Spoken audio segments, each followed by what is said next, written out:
오늘 우리가 읽은 이 본문의 말씀 에스라 9장 1절에서부터 9절까지 말씀을 읽었죠. 자, 우리가 읽은 이 본문의 말씀에 대한 제목을 우리가 8절에 있는 말씀을 인용을 해서 말씀의 제목을 정했습니다. 8절에 보게 되면 우리 하나님이 우리 눈을 밝히사. 그래서 오늘 말씀에 대한 제목은 우리 하나님이 우리 눈을 밝히사. 그래서 우리의 눈이 영적인 눈이 띄어짐을 통해서 오늘 이 본문의 말씀에서는 이제 에스라가 어떤 것을 이제 지적하고 있습니까? 우리가 읽었던 본문의 말씀들 가운데 특별히 이제 1절과 2절에서 보게 되면 그 바벨론 포로 70년간의 바벨론 포로에서 귀환하여서 이제 예루살렘 성전을 이제 재건하는 그런 시점 속에서 그들의 가나안 땅에 이제 들어오게 되었을 때 그 이스라엘 백성들이 어떤 일을 행했느냐 하면은 특별히 9장 1절의 하반부에 보게 되면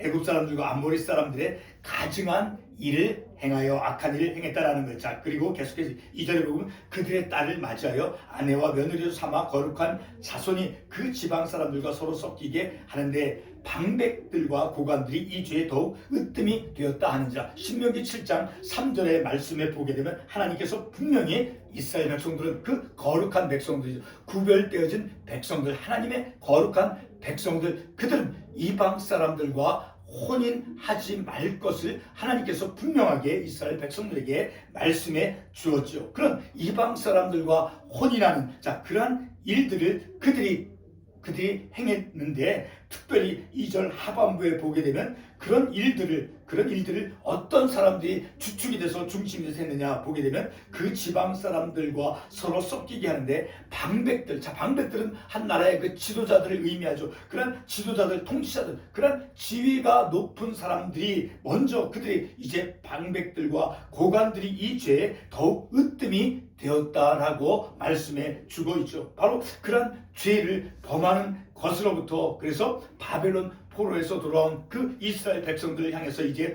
그 에스라 선지자는 우리가 종로로 타는 그 바벨론 포로 속에서 70년간이나 그 포로 생활하면서 노예 속에서 삶을 살다가 이제 하나님께서 우리에게 다시금 이 예루살렘으로 돌아오게 해 주셔서 이제 우리의 죄악을 바라보게 하시고 그래서 우리가 그 죄로부터 돌아서서 그래서 9절의 말씀에 보게 되면 우리가 비록 노예가 되었으나 우리 하나님이 우리를 그 종살이하는 중에 버려두지 아니하시고 그래서 그런 종살이로부터 하나님께서 이제 바사왕 그 오늘날로 말하면 이란이죠. 그 바사왕을 하나님께서 그의 우리 한번 1절 말씀을 가보겠습니다. 에스라 1장 1절 말씀을 보게 되면 바사왕 고레스 원년에 여호와께서 에레미야 입을 통하여 하신 말씀을 이루게 하시려고 바사왕 고레스의 마음을 감동시키심에 하나님께서 그 바사왕 오늘날의 그 이란 그 바사왕 페르시아 그 제국의 왕을 이제 하나님께서 사용하셔서 그의 마음을 감동시켜서 그의 마음을 주장해서 이스라엘 백성들 다시금 예루살렘으로 귀환하도록 하나님께서 그렇게 역사하셨죠. 그래서 그렇게 바벨론에서부터 돌아온 그 이스라엘 백성들 그런 이스라엘 백성들 가운데 특별히 이제 그 정치 지도자들 통치자들이 그들이 하나님의 명령을 어기면서 가증한 일을 행하며 이방 사람들과 혼인하는 그런 하나님의 말씀을 범하는 그런 죄를 범하고 있었다라는 거죠. 그런 것으로부터 이제 그 하나님의 말씀을 통해서 돌이켜서 그래서 우리가 종로를 타는 중에서 우리를 다시금 조금 소생케 하셔서 우리가 비록 노예가 되었으나 그럼 바벨론에서 노예 생활을 했으나 그러나 이제 하나님께서 우리의 영적인 눈을 띄어주게 해주셔서 우리의 눈을 밝혀주셔서 하나님의 말씀을 깨닫게 해주셔서 다시금 예루살렘으로 돌아와서 그 예루살렘 성전을 이제 재건하도록 하나님께서 에스라를 이끌어가고 있다는 것을 우리가 말씀을 통해서 알 수 있게 되어지죠.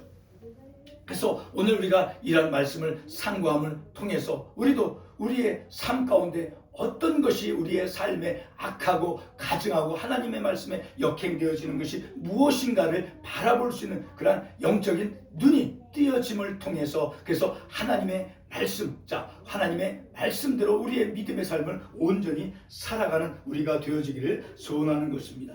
오늘 우리가 읽은 이 본문 에스라는 제가 조금 전에 말씀을 드렸지만 그 이스라엘 백성들이 이제 70년 동안 바벨론에서 이제 포로 생활을 하다 예루살렘에 귀환하여서 이제 무너진 성전을 재건하는 그러한 장면을 보여주고 있습니다. 오늘 우리가 에스라 본문 말씀을 상고하는 그 주된 목적은 바로 오늘 본문 8절에서 말씀하고 있는 것처럼 8절에서 어떤 말씀을 우리가 볼 수 있습니까? 특별히 우리 하나님이 우리 눈을 밝히사라고 하는, 자, 그래서 이 말씀과 같이 우리의 믿음의 눈이, 영적인 눈이 밝혀지기를 소원하는 것입니다. 그런데 본문 8절 말씀에서 에스라가 말한 우리 하나님이 우리 눈을 밝히사라고 하는 그 말을 하였을 때 그 배경이 무엇이 되는가를 우리가 우리 하나님이 우리의 눈을 밝히사라고 하는 그 말씀, 자, 그 말씀의 배경이 되는 말씀이 무엇인가를 우리가 상고하고 깨닫는 것이 오늘 설교 말씀의 그 가장 중요한 부분이 될 것입니다. 눈이 밝혀져야만 하는 그 이유는 바로 우리가 읽었던 본문 1절과 2절 말씀에서 제가 조금 전에 말씀을 드렸던 것처럼, 자, 1절에서 보게 되면 이스라엘 백성들과 그리고 제사장들 그리고 레위 사람들, 자, 1절 다시 한번 보겠습니다. 이 후에 방백들이 내게 나와 이르되 이스라엘 백성과 제사장들과 레위 사람들이, 자, 바로 제사장은 종교 지도자죠. 자, 레위 사람들은 바로 이스라엘 백성에게 율법을 가르치는 중심적인 그 이스라엘 사회 속에서 중심적인 역할을 했던 사람들이죠. 자, 그렇게 백성들과 제사장들 그리고 레위 사람들, 이들 모두가 바로 하나님의 거룩한 백성들인데 그들은 이제 그 백성들과 함께 그리고 종교 지도자들 모두가 이방 사람들과 혼인을 하며 이방인들의 가증한 그러한 일들을 행하는 악행에 빠져 있었다라고 본문에서 말씀해 주고 있죠. 다시 한번 말씀을 드리면 제사장들은 바로 이스라엘 종교 지도자들이죠. 그리고 레위 사람들은 바로 이스라엘 백성들에게 율법을 가르치는 그 이스라엘 사회 속에서 중심적인 역할을 했던 그러한 사람들이죠. 자, 그러한 사람들이 바로 하나님께서 신명기 7장 3절 말씀에서 이방인들과 혼인하지 말 것을 분명하게 금지하고 명령했는데 그 말씀을 이제 순종치 않고 거역하는 죄를 범하였다라는 것이죠. 이스라엘 백성들이 출애굽을 한 후에 이제 약속의 땅 가나안 땅에 들어갔을 때 그들에게 금지된 것이 있었습니다. 그것은 이방 사람들과 혼인하는 것이 금지되었습니다. 신명기 7장 3절에서 분명히 말씀하고 있죠. 그들과 혼인하지도 말지니 하고 엄격하게 금지하고 있죠. 그런데 이와 같은 하나님의 말씀을 어기고 백성들과 지도자들 모두는 이제 가나안 사람들과 그리고 암몬, 모압, 애굽 이런 아모리 사람, 그런 이방 사람들과 혼인을 하였습니다. 본문 2절 말씀에서 보게 되면 하나님께서 주신 그 금지 명령을 방백들과, 다시 말해서 이스라엘 그 통치자, 지도자, 자, 그런 방백들과 고관들이 그러한 죄에 더욱 으뜸이 되었다라고 말씀하고 있습니다. 하나님의 거룩한 백성들, 그래서 오늘 본문에서는 거룩한 자손들이라고 말씀하고 있죠. 자, 그런 하나님의 그 거룩한 자손들이 이제 이방인들과 혼인함으로 우상 숭배에 빠지고 그리고 혈통적으로도 이제 혼합되어지는 그런 위험에 빠지게 된 것이었죠. 자, 이와 같은 죄에 빠지는 것에 대해서 나라의 관리들이, 오늘날로 말하면 정부 관료들이 다른 사람들보다, 다른 일반 평민들보다 더 앞장서서 죄를 범하였다라고 이 본문 2절은 우리에게 말씀해 주고 있습니다. 오늘날의 우리 한국의 정치 상황을 한번 떠올려 보세요. 동성애와 함께 생명의 존엄성에 반하는 그런 낙태를 허용하고 그리고 하나님이 주신 고유한 성, 남성과 여성, 자, 그런 고유한 성을 이제 전환하고 그리고 만약에 그런 것에 반대하는 설교나 행동을 하면 차별금지법으로 교회와 그리고 목사들 법으로 이렇게 제한하는 그런 탄압하는 그런 시대가 우리에게 다가오고 있습니다. 이와 같은 현상들은 본문의 그 이스라엘 백성들이 하나님께서 금지한 명령들, 그 금지한 명령들이 무엇이었습니까? 제가 반복해서 말씀드리지만 신명기 7장 3절에서 이방인들과 혼인하며 가증한 일을 행하는 것, 그것을 금할 것을 말씀해 주고, 그런 하나님께서 금지한 명령들을 이제 타락한 백성들과 그리고 이스라엘 나라의 그 관료 정치인들이 앞장서서 한 것과 너무나 똑같습니다. 본문 9장 3절 읽어보겠습니다. 내가 이 일을 듣고 속옷과 겉옷을 찢고 머리털과 수염을 뜯으며 기가 막혀 앉으니. 에스라 선지자가 이렇게 말씀해 주고 있습니다. 이 구절 말씀에서 에스라 선지자는 바벨론 포로 생활로부터 이제 예루살렘으로 이제 귀환한 그 귀환한 사람들이 이방 사람들과 하나님께서 엄격하게 금지한 그 혼인을 하며 금지한 이방 사람들과 혼인하는 그런 것을 행하며 가증한 일을 행한 것을 보고 탄식하고 있는 것입니다. 그래서 에스라 선지자가 기가 막혔다라고, 기가 막혀 앉아있다라고 말씀하고 있습니다. 여러분, 기가 막혔다라고 하는 그런 표현은 상식적으로 우리가 이해할 수 없는, 그런 도무지 이해할 수 없는 답답한 상황을 표현하는 그런 말이죠. 지금 에스라는 바벨론 포로에서 이제 귀향한 백성들과 그리고 지도자들이 행한 그런 악행을 보고 어떤 답답함이 있습니까? 바로 깜짝 놀라 있다라는 것입니다. 그래서 표현하기를 기가 막혀 앉으니 이렇게 말씀해 주고 있죠. 본문 4절 중반부에서도 말씀하고 있죠. 이 사람들의 죄 때문에 기가 막혀 앉았더니 라고 말씀하고 있죠. 백성들과 나라의 관리들의 그 죄 때문에 기가 막혀 앉아 있다라고 본문에서 에스라 선지자는 말씀해 주고 있습니다. 달리 표현하면 절망감에 빠져 있다는 것입니다. 바벨론 포로에서 다시 자신들의 그 조국 땅으로 돌아온 백성들과 그 지도자들의 모습은 부끄러울 뿐이었습니다. 본문 6절에서 다음과 같이 말씀해 주고 있죠. 말하기를 나의 하나님이여, 내가 부끄럽고 낯이 뜨거워서 감히 나의 하나님을 향하여 얼굴을 들지 못하오니 라고 말씀해 주고 있죠. 에스라 선지자가 이제 낯이 뜨겁고 부끄럽다라고 이제 말씀하고 있죠. 자, 자신이 목도한 그 에스라 선지자가 이스라엘 백성을 보고 목도한 것이 무엇이었습니까? 바로 백성들과 지도자들, 그들이 앞장서서 지도자들이 오히려 그들이 모범을 보이고 하나님 말씀을 지켜 행해도 불구하고 그들이 앞장서서 그런 죄를 범했다라고 본문 2절에서 말씀하고 있죠.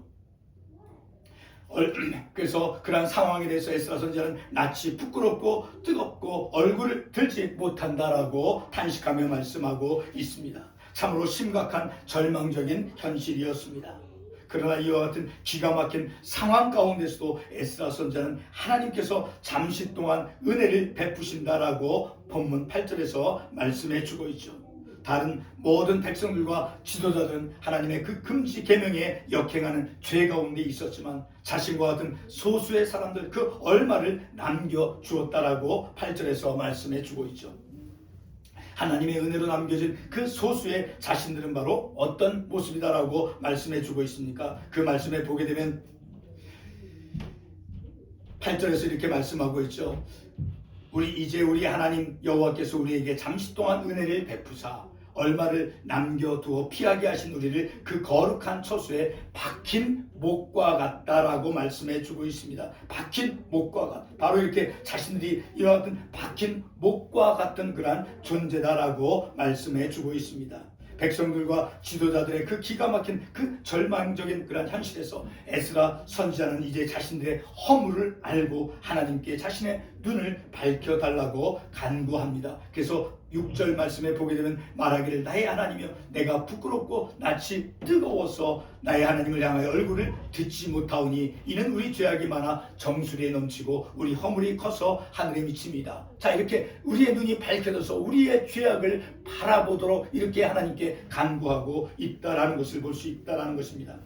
바로 이렇게 기가 막힌 백성들과 자신들의 그 지도자들의 기가 막힌 그런 절망적인 현실 속에서 에스라 선지자는 그런 자신들의 허물을 이제 알고 깨닫고 그래서 하나님께 자신들의 눈을 밝혀달라고 간구하고 있는 것입니다. 그 목적은 무엇입니까? 바로 종노릇 하는 것으로부터 이제 소생케 되어지도록 하기 위해서 우리의 눈을 밝혀줘서 우리가 왜 종노릇을 하게 되었는가? 죄로 인해서 그런 죄를 이제 깨닫고 그리고 그 죄로부터 돌아서도록 하기 위해서 이제 하나님께 우리의 눈을 밝혀달라고 간구하고 있는 것입니다. 바로 이와 같은 상황 점에서 오늘 우리에게 적용되는 것이 있습니다. 그것은 바로 이 세상은 점점 하나님의 창조 질서를 깨고 그리고 하나님의 존재를 인정치 않으려고 한다라는 것입니다. 겉으로는 평등을 내세우는 그러한 이면에는 하나님을 인정치 않는, 그래서 최근의 한국 현실을 우리가 배경으로 생각하게 되면 어떤 좌경화된 공산주의 사상 같은 그런 사상을 세속적인 그런 작용화된 그런 모습, 그런 것을 쫓아가고 있는 그런 우리의 현실을 볼 수 있는 것은 마치 창세기에서 말씀하고 있는 그 인간들이 바벨탑을 건설하는 그런 모습과 같은 것을 우리가 목도하게 되어지죠. 이 시대 한국 사회 현실에서 우리 그리스도인들은 말씀에 역행하는 낙태를 허용하는 것, 그리고 동성애를 허용하는 것, 그리고 정치 상황에 대해서 교회와 목사가 이제 성경으로 가르치거나 설교하는 것을 이제 탄압하는 그런 것에 대해서 침묵해서는 안 되는 것입니다. 침묵해서는 안 된다라고 하는 그 말은 우리에게는 바로 우리의 대언자, 중보자가 계시기 때문에 그분께 아뢰야 한다라고 하는 의미인 것입니다. 요한일서 2장 1절의 말씀을 읽겠습니다. 요한일서 2장 1절에 보게 되면 이렇게 말씀에 기록되어 있습니다. 나의 자녀들아, 내가 이것을 너에게 쓰면 너희로 죄를 범하지 않게 하려 함이라. 만일 누가 죄를 범하여도 아버지 앞에서 우리에게 대언자가 있으니 곧 의로우신 예수 그리스도시라. 그는 우리 죄를 위한 화목제물이니 우리만 위할 뿐 아니요 온 세상의 죄를 위하심이라 라는 말씀이 있습니다. 이 구절에서 사도 요한이 말씀하는 것은 바로 하나님과 우리 사이에 우리의 대언자 곧 의로우신 예수 그리스도께서 우리 편에 계시니 누구가 죄를 범하여도 우리는 의로우신 주 예수 그리스도, 그 주 예수 그리스도를 확신할 수 있다라는 것입니다. 바로 우리의 대언자는 바로 변호해주는, 그러나 대언자라고 해서는 법적인 용어이지만 그 우리를 변호해주는, 바로 우리를 위해서 변호해주시는 의로우신 예수 그리스도께서 우리 편에 있다라는 것을 말씀을 통해서 우리가 깨닫고 우리의 대언자 중보자이신 의로우신 예수 그리스도에게 기도하는 것이 우리가 불의한 그런 부패한 세상에서 침묵하지 않고 우리가 움직이는 것은 바로 우리 의로우신 우리의 대언자 예수 그리스도에게 간구하는 것이 침묵하지 않는 것입니다. 바로 그 의로우신 우리 주 예수 그리스도께서 우리의 대언자께서 우리와 함께 계신다라고 하는 그 확신을 가지고 하나님께 간구하는 것이 세상의 불의함, 그 좌경화된 그런 사회를 향해서 침묵하지 않는 것이 바로 우리의 대언자 되신 의로우신 예수 그리스도에게 간구하는 행위인 것입니다. 지금의 한국 사회 정치를 위해서 우리의 대언자 곧 의로우신 예수 그리스도에게 하나님께서 정치적인 그런 문제를 해결해 달라고 기도하는 것이 침묵하지 않는 것입니다. 바로 본문 9절 말씀을 통해서 우리는 결론의 말씀을 얻을 수 있습니다. 에스라 선지자는 이제 죄의 노예가 되었다는 것을 이제 인정을 합니다. 그러나 하나님께서 죄의 노예로 종살이 하도록 내버려 두지 않는다라고 본문에서 9절에서 말씀해 주고 있죠. 본문 9절 말씀에 보게 되면 우리가 불쌍히 여김을 받고 소생하여 우리 하나님의 성전을 세우게 하시며 그 무너진 것을 수리하게 하시며 유다와 예루살렘에서 우리에게 울타리를 주셨나이다. 이제 이 9절의 말씀이 바로 에스라 선지자의 결론적인 말씀이 되어집니다. 바로 무너진 그 예루살렘 성전을 다시 재건하여서 그 성전을 다시금 완성한다라고 하는 그 말씀이죠. 그래서 그런 하나님의 성전을 세우게 하시고 그리고 그 무너진 것을 수리하게 하시며 그 타락하고 그 이제 무너져 있는 그런 백성들의 그 삶, 그리고 교회, 개인의 그 신앙들, 그 예루살렘 성전이 다시 완성이 되어지는 것처럼 우리의 무너진 그 신앙이 하나님의 말씀을 향해서 세상에서 사회에서 그 하나님의 말씀에 역행되는 그런 일들이 일어나는 것들에 대해서 우리의 대언자 의로우신 예수 그리스도에게 간구함을 통해서 우리의 신앙이 회복되어지고 하나님이 기뻐하신, 하나님이 다스리시는 온전한 우리 사회, 우리 국가, 우리 백성이 되어지도록 우리는 이 에스라 선지자가 이제 백성들에게 말하는 것처럼 우리가 의로우신 대언자 예수 그리스도에게 무너진 신앙을, 무너진 교회를, 무너진 사회를 다시금 회복하도록 하나님께 간구하는 것이 곧 우리의 눈을 밝히사라고 하는 그 의미가 되어진다는 것을 우리가 말씀을 통해서 깨닫는 것입니다. 기도하겠습니다.